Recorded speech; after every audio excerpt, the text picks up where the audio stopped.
اللہ کے بندو، ایک دوسرے کے ساتھ رہنا سیکھو کہ رہا کیسے جاتا ہے۔ چھوٹی چھوٹی بات پہ دوسرے کی غیبتیں کریں گے، اس کے پیچھے پڑ جائیں گے، ایک جنگ شروع کر دیں گے، کولڈ وار شروع کر دیں گے، اس کے بارے میں لوگوں کی ذہن سازی کریں گے اور غیبتیں کر کر کے یوں سمجھیں گے کہ ہم تو بڑا اچھا کام کر رہے ہیں، اپنے اعمال ضائع کر لیں گے۔ اللہ کے محبوب صلی اللہ علیہ وسلم نے ہمیں یہ تعلیم تو نہیں دی، انہوں نے تو ہمیں کچھ اور تعلیم دی کہ ہم ایسے دشمنوں کو بھی معاف کر دیں اللہ رب العزت کی رضا کے لیے۔ آج کاش ہمارے اندر یہ خلق آ جائے تو ہماری زندگیوں میں سکون آ جائے۔ کیوں آج ہمارے دلوں کے اندر نفرتیں بھری ہوئی ہیں، حسد بھرا ہوا ہے، عداوتیں بھری ہوئی ہیں؟ اس لیے کہ من کے اندر وہ خوبیاں نہیں ہیں جو نبی علیہ الصلوۃ والسلام کو اللہ نے عطا کی اور جو امت کے اندر خلق آگے چل رہا ہے۔ ہم نام کے مسلمان بن گئے، ہم نے ان اخلاق کو اپنے اوپر ابھی لاگو نہیں کیا۔ اللہ تعالیٰ میں توفیق دے اور ہمیں اتنا بڑا دل دے دے کہ ہم اپنے ساتھ برائی کرنے والے کو بھی معاف کر دیں، بلکہ اس کے ساتھ بھی اچھائی کا سلوک کر دیں۔ یاد رکھیں، آج دنیا میں مکینیکل کی جتنی مشینیں بنتی ہیں نا، تو ان میں کلیئرنس اور ٹالرنس کا فارمولا ہوتا ہے کہ شیفٹ اتنی موٹی ہوگی، اس پر بیئرنگ جو چڑھے گا تو وہ اس سے اتنا زیادہ سائز کا ہوگا، اگر وہ اس سے زیادہ سائز کا نہ ہو، پورا سائز ہو، تو وہ شافٹ کے اوپر چڑھ ہی نہیں سکتا، مشین چل ہی نہیں سکتی۔ تو کلیئرنس ٹالرنس کا ہونا لازمی، اس کے بغیر مشین اسمبل نہیں ہو سکتی، مشین چل نہیں سکتی۔ بالکل اسی طرح جہاں انسانوں کی 6 فٹ کی مشین رہتی ہو، وہاں بھی کلیئرنس اور ٹالرنس کا ہونا ضروری۔ آج تو خامد بیوی کو سپیئر نہیں کرتا اور بیوی خامد کو سپیئر نہیں کرتی۔ میرے پاس ایک کیس لایا گیا، ایک صاحب نے آ کے کہا جی فلاں لڑکا بیوی کو طلاق دینا چاہتا ہے۔ میں نے اس لڑکے کو بلا کے پوچھا، بھائی اللہ کے بندے کیا بات بنی؟ کہنے لگا کیا کہوں، بس جو کہہ دیتا ہوں وہی کر دیتی ہے۔ اب یہ اس بچی کی برائی بن گئی، کہتے ہیں جی بس جو کہتا ہوں وہی کرتی ہے۔ یا اللہ، آپ جو چاہتے ہو الٹ کریں اس کا، کیا چاہتے ہو؟ بس جو کہتا ہوں وہی کرتی ہے۔ اصل میں چھوٹی موٹی کوئی بات ہوگی جس پر وہ طلاق دینے پہ تل گیا، اب وہ جسٹیفائی بھی نہیں کر رہا۔ آپ دیکھیے اتنی معمولی باتوں پر جس کو زندگی کا ساتھی کہا، جس کو اللہ رب العزت نے فرمایا کہ وَعَاشِرُوهُنَّ بِالْمَعْرُوفِ، تم ان کے ساتھ اچھائی کے ساتھ، سلیقے کے ساتھ زندگی گزارو۔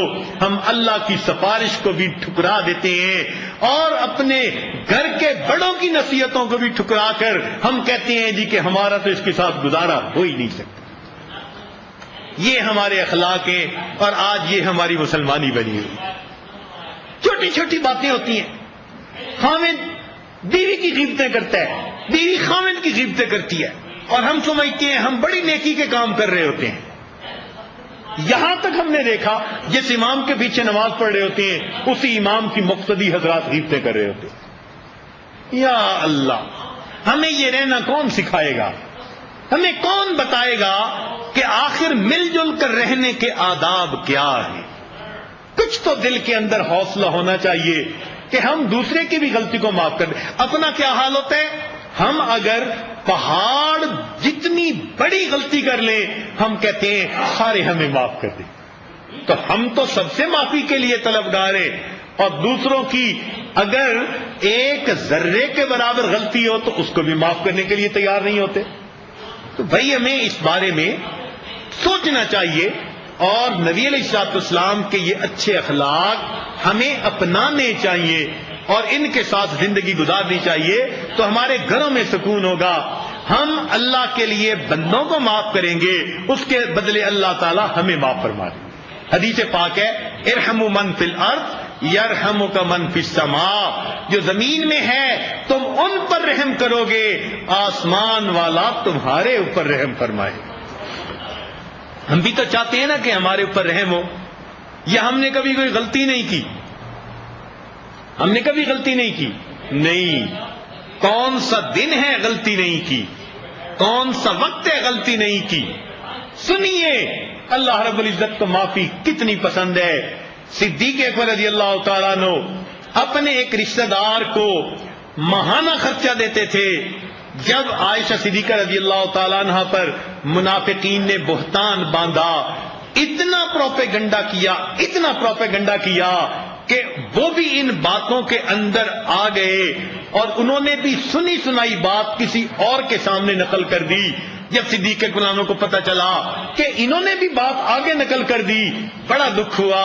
یہ تو رشتہ دار تھا اور اس کو مہینے کا خرچہ بھی میں دیتا تھا، انہوں نے ایسا کیا، آج کے بعد خرچہ بالکل نہیں دوں گا۔ صدیق اکبر نے ارادہ کر لیا۔ اللہ کی شان دیکھیے، اللہ رب العزت نے جب عائشہ صدیقہ رضی اللہ تعالیٰ عنہ کی پاک دامنی کے بارے میں آیتیں اتار دی، برات کی آیتیں اتار دی، تو اللہ رب العزت اس وقت صدیق اکبر کے بارے میں قرآن مجید میں فرماتے ہیں وَلَا يَأْتَلِ أُولُو الْفَضْلِ مِنْكُمْ، سبحان اللہ، یہ صاحب فضل ہیں اور صاحب استطاعت ہیں، ان کو زیب نہیں دیتا کہ وہ لوگوں کے ساتھ ایسا معاملہ کریں، ان کو چاہیے کہ وہ معاف کر دیں۔ اور آگے اللہ تعالیٰ کیا فرماتے ہیں؟ اَلَا تُحِبُّونَ أَن يَغْفِرَ اللَّهُ لَكُمْ، کیا تم نہیں چاہتے کہ اس کے بدلے اللہ تمہیں معاف کر دے؟ صدیق اکبر آیت سنتے ہیں، فرماتے ہیں میں نے ان کو معاف کر دیا۔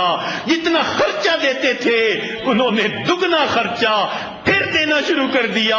میرے اللہ نے سفارش فرمائی تو اللہ تعالیٰ سفارشیں فرماتا ہے، میرے بندوں کو معاف کر دو، محبتوں کی زندگی گزارو۔ کیا ہم اللہ کے بندوں کو معاف نہیں کر سکتے؟ جبکہ اس کے بدلے میں اللہ تعالیٰ فرماتے ہیں الا تحبون ان یغفر اللہ لکم، کیا تم نہیں چاہتے اس کے بدلے اللہ تمہیں معاف فرما دے؟ ہم میں سے ہر بندہ یقیناً چاہتا ہے اللہ ہماری غلطیوں کو معاف کر دیجئے، تو ہم دوسرے لوگوں کو معاف کر دیں، سب کو معاف کر دیں۔ اس لیے لیلۃ القدر میں سب کی مغفرت ہو جاتی ہے سوائے 4 بندوں کے، جن میں سے ایک بندہ وہ ہے جس کے دل میں کینہ ہوتا ہے، دل میں عداوت ہوتی ہے، بغض ہوتا ہے، حسد ہوتا ہے، کینہ ہوتا ہے، دشمنی ہوتی ہے، ویر ہوتا ہے کسی کے بارے میں، اس کی لیلۃ القدر میں بھی اللہ مغفرت نہیں کرتے۔ اگر ہم چاہتے ہیں ان محفلوں میں اللہ ہماری مغفرت فرما دے تو ہمیں جتنے لوگوں نے زندگی میں ہمارے ساتھ زیادتی کی، ظلم کیا، آج ہم اللہ رب العزت کی رضا کی خاطر ان سب کو اللہ کے لیے معاف کر دے اور امیدوار رہیں اس کے بدلے قیامت کے دن اللہ تعالی ہمیں معاف فرما دیں گے۔ حضرت اختر تھانوی رحمۃ اللہ نے ایک واقعہ لکھا ہے، ایک عورت سے کوئی غلطی ہو گئی، نقصان اتنا تھا، خاوند چاہتا طلاق دے دیتا، خاوند چاہتا سزا دیتا، جو کرتا وہ حق بجانب تھا، مگر اس نے دیکھا کہ بیوی نادم اور شرمندہ ہے تو اس نے اس کو معاف کر دیا، کوئی بات نہیں، اللہ کی بندی ہے، غلطی کر بیٹھی، معاف کر دیتا ہوں۔ کہتے ہیں کہ کچھ عرصے کے بعد خاوند کی وفات ہو گئی اور یہ اس بندے کو خواب میں نظر آیا، اس نے پوچھا سناؤ کیا بنی؟ کہنے لگا اللہ رب العزت کے سامنے پیشی ہوئی، رب کریم نے ارشاد فرمایا کہ ایک موقع پر بیوی سے تمہارے غلطی ہو گئی تھی، تم نے اسے میری بندی سمجھ کے معاف کر دیا تھا، آج میں بھی تمہیں اپنا بندہ سمجھ کے معاف کر دیتا ہوں۔ تو ہم اللہ کے بندوں کو معاف کریں گے، اس کے بدلے اللہ رب العزت ہمیں معاف فرمائیں گے۔ تو آج کی اس مجلس میں آپ 100% اپنے دل میں کہیں رنجش ہے، کہیں دل کے اندر کھوٹ ہے کسی کے بارے میں کوئی دل کے اندر ایسی کیفیت ہے، سب کو اللہ کی رضا کے لیے معاف کر دیجئے اور اس کے بدلے میں اللہ رب العزت سے مغفرت کے امیدوار بن جائیے، یقیناً اللہ تعالیٰ مغفرت فرمائیں گے۔ ہمارے اکابر تو ایسے عمل کیا کرتے تھے، سبحان اللہ، دوسروں کو معاف کر دینے والے کہ جن کو سن کے حیران ہو جاتے ہیں، حیرت ہوتی ہے کہ وہ کیسے کیسے عمل تیار کیا کرتے تھے۔ چنانچہ عثمان خیر آبادی رحمۃ اللہ کے بارے میں آتا ہے، بقالہ کی دکان تھی، ان کے پاس کوئی بندہ اگر کھوٹے سکے لے کے آتا، چاندی کے روپے ہوتے تھے، اور اگر وہ زیادہ چلتے اور پرنٹ گھس جاتا اور پڑھا نہ جاتا کہ یہ کتنا ہے، اس کو لوگ کہتے تھے یہ کھوٹا سکہ ہے، یہ کھوٹا سکہ دیکھ لیتے، سودا دے دیا کرتے تھے۔ ساری زندگی ان کا یہی عمل رہا۔ جب ان کی وفات کا وقت قریب آیا تو یہ اپنے بستر پر اٹھ کر بیٹھ گئے اور اس وقت اللہ سے دعا مانگنے لگے، اللہ میں ساری زندگی تیرے بندوں سے کھوٹے سکوں کو قبول کرتا رہا، اللہ تو میرے اس وقت کھوٹے عملوں کو قبول فرما لے۔ اے اللہ تو بھی میرے کھوٹے عملوں کو قبول فرما لے۔ آج ہم اپنے دل سے سب کو معاف کر دیں گے، اس کے بدلے میں اللہ سے ہم دعا مانگے، اللہ قیامت کے دن ہماری تمام کوتاہیوں کو معاف کر دیجئے۔ ہمارے اکابر اسی طرح معاف کر دیتے تھے اور بڑی عظمت والے لوگ تھے، حیران ہوتے ہیں ان کی باتوں کو سن کے۔ چنانچہ ایک میں واقعہ سناتا ہوں تاکہ بات مکمل ہو جائے۔ ایک بزرگ ہیں، جھج کا موقع ہے، نماز پڑھنے کے لیے جا رہے ہیں، نماز پڑھ کے گھر واپس جا رہے ہیں، ہاتھ میں ان کے تھیلا ہے، تھیلے کے اندر ان کے پیسے ہیں، سارا کچھ ہے، پونجی ہے۔ ایک نوجوان آیا اور اس نے وہ تھیلا چھینا اور چھین کے بھاگ گیا۔ اب یہ بوڑھے آدمی اس کے پیچھے کہاں بھاگتے، چنانچہ خاموش اپنے گھر کو چلے گئے۔ اللہ کی شان دیکھیے کہ جب وہ نوجوان بھاگتا ہوا دور گیا تو تھوڑا آگے جا کر اس کا سر ایسا چکرایا کہ اسے کچھ نظر آنا بند ہو گیا، جیسے کئی مرتبہ یکدم بندہ بیٹھا ہوا اٹھے، سر چکراتا ہے اور آنکھوں کے آگے اندھیرا آ جاتا ہے۔ اس کی آنکھوں کے آگے اندھیرا آ گیا، نوجوان نے رونا شروع کر دیا۔ لوگوں نے پوچھا روتے کیوں ہو؟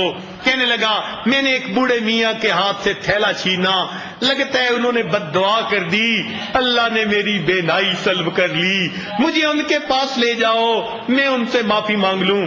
چنانچہ لوگ ان کو لے کر اس جگہ پر آئے، وہاں وہ بوڑھے میاں تھے نہیں۔ قریب حجام سے پوچھا، اس نے بتایا اگلی نماز کے لیے پھر واپس آئیں گے۔ چنانچہ یہ انتظار میں بیٹھ گئے۔ جب وہ بڑے میاں اگلی نماز کے لیے وہاں سے گزرنے لگے، نوجوان کو بتایا گیا، نوجوان اٹھا، قدموں پر گر گیا، معافی مانگنے لگا، مجھے معاف کر دیجئے، آپ کی بد دعا سے میری بینائی چلی گئی۔ ان بزرگوں نے کہا کہ بھئی میں نے تو اسی وقت معاف کر دیا تھا، یہ کہتے ہیں معاف کیجئے، وہ کہتے ہیں معاف کر دیا تھا، ادھر سے اصرار ہے معاف کیجئے، وہ کہتے ہیں میں نے معاف کر دیا تھا۔ ایک بندے نے پوچھا ان بزرگوں سے کہ آپ نے کیسے معاف کیا؟ یہ آپ کی ساری پونجی لے کے بھاگا، آپ کہتے ہیں میں نے معاف کر دیا۔ تو بزرگ کہنے لگے کہ مجھے ایک خیال آ گیا تھا، جس خیال کی وجہ سے میں نے معاف کر دیا۔ پوچھا کیا خیال آیا؟ کہنے لگے کہ میں نے علماء سے ایک مسئلہ سنا ہوا ہے کہ نبی علیہ السلام نے ارشاد فرمایا قیامت کے دن میری امت کا اعمال حساب کے لیے پیش ہوں گے، جب تک حساب کتاب آخری امتی کا مکمل نہیں ہو جائے گا میں اس وقت تک جنت میں نہیں جاؤں گا۔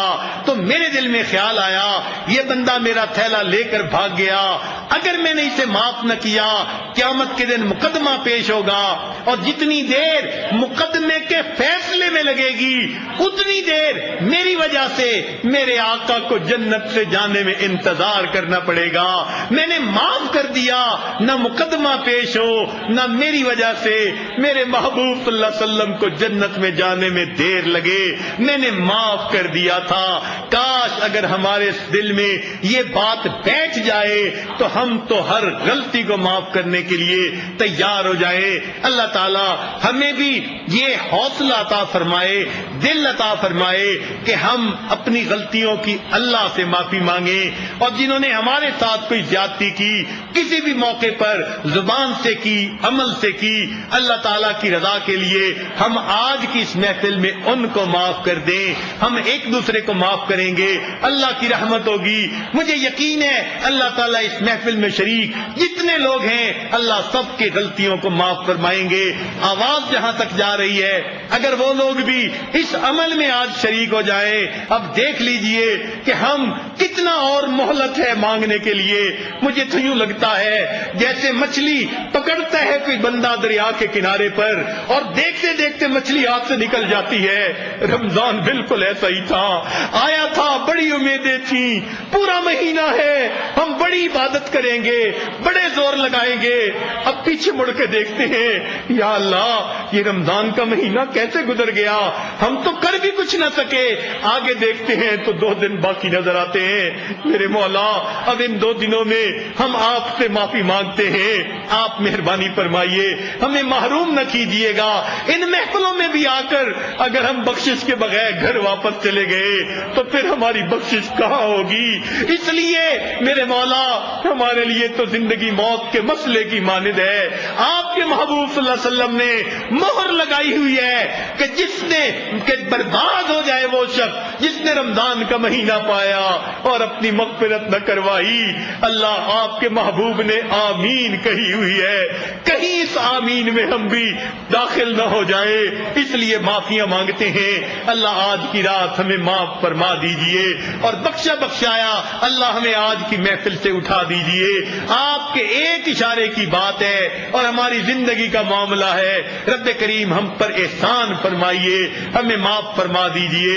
اللہم انک عفو تحب العفو فاعف عنا وآخر دعوانا ان الحمد للہ رب العالمین.